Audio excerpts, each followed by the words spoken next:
Yes. बोलो। Hello, I am Prashant Bansal, I am from class 9। आज हम देख रहे हैं कि हम माइक्रोस्कोप कैसे यूज़ करते हैं। ये सिंपल माइक्रोस्कोप है।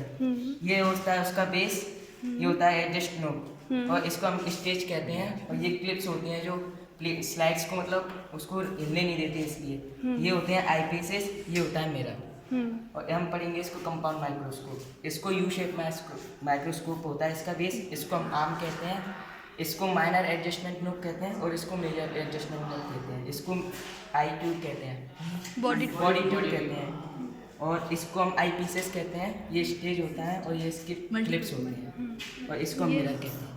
मल्टीपल, ये दोनों इसके मल्टीपल, ये दोनों इसके मल्टीपल्स होते हैं। हाँ। ये आई पीस कितने के होते हैं, कितने मेगापिक्सल के? आई पीसेस 15, 10, 20 और 15 के होते हैं। ओके। और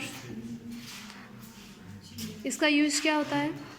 इससे मैम इसको बड़ा करके देख सकते हैं, मैग्नीफाइंग ग्लास से। अच्छा है। ये स्लाइड आपकी कौन सी है? इस स्लाइड के बारे में आप बता सकते हो? Hydra slide. इसे हम हाइड्रा स्लाइड कहते हैं। यस। इसमें ये कैसी स्लाइड है? Permanent slide. ये परमानेंट स्लाइड है। ये हाइड्रा की स्लाइड है, इसको हम परमानेंट स्लाइड भी कहते हैं। यस। और इस पर को किस तरीके से रखा जाता है इसे? इसको ऐसे रख के इन क्लिप से दबा दिया जाता है, जिससे ये हिले ना। क्लिप्स को ऐसे करो।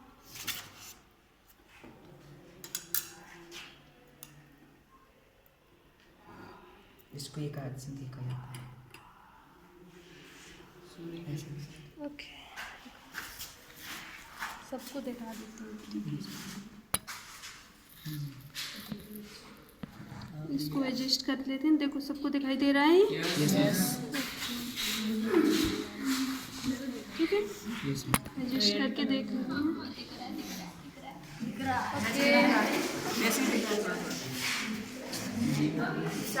ओके।